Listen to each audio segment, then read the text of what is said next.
हम मूर्ति में सेवा इसलिए अच्छे से कर लेते कि मूर्ति कुछ कहती नहीं, लेकिन मूर्तिमान प्रभु जब चलते फिरते माता पिता के रूप में है, तो देखो हमने देखा है वृद्धों की सेवा करके, वृद्धजनों की सेवा करो तो परिणाम में वो गाली मिलती है, क्योंकि वो भगवान ऐसा विधान रचते हैं, उनके पैर दबा रहे हैं, वो गाली दे रहे हैं। अब आपको गाली सह के चुपचाप सेवा करनी है, अगर उनकी गाली को सुनोगे तो फिर सेवा नहीं कर पाओगे। इसलिए मूर्ति सेवा से बढ़कर है, ये मूर्तिमान जगत के चलते फिरते भगवान, बस इसी को टिका ले तो महात्मा हो गया। टिक नहीं पाता है, इसीलिए टूट जाता है, फिसल जाता है।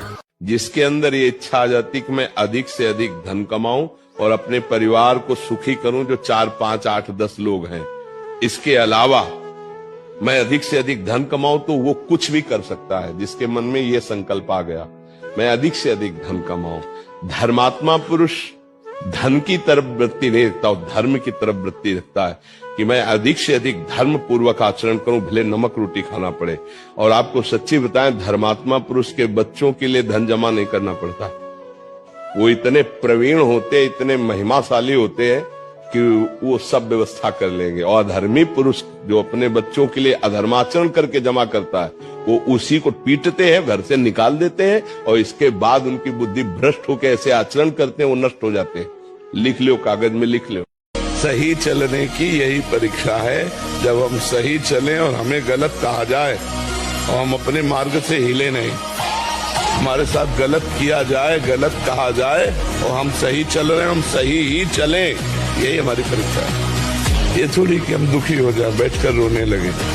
हमारे संग का मतलब है राधा राधा राधा, हमसे दोस्ती का मतलब राधा राधा।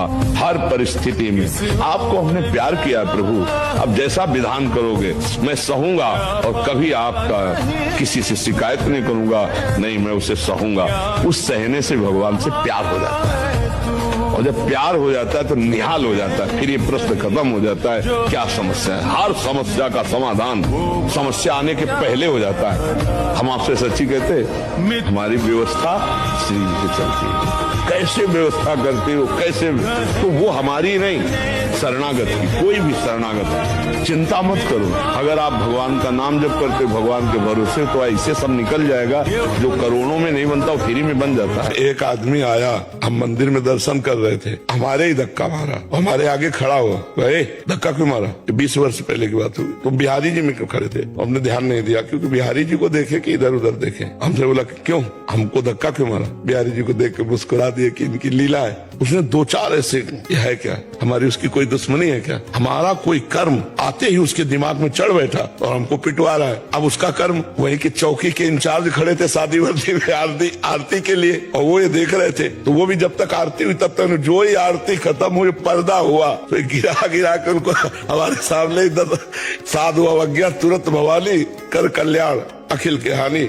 उनका भी कर्म था और हमारा भी कर्म, हमें उन्होंने पीटा और पुलिस ने उनको पीटा। मर्जी, ऐसा कर्म चक्र चलता रहेगा। और क्या, जब तक भजन करके मिटा नहीं दोगे तब तक यही चलता रहेगा।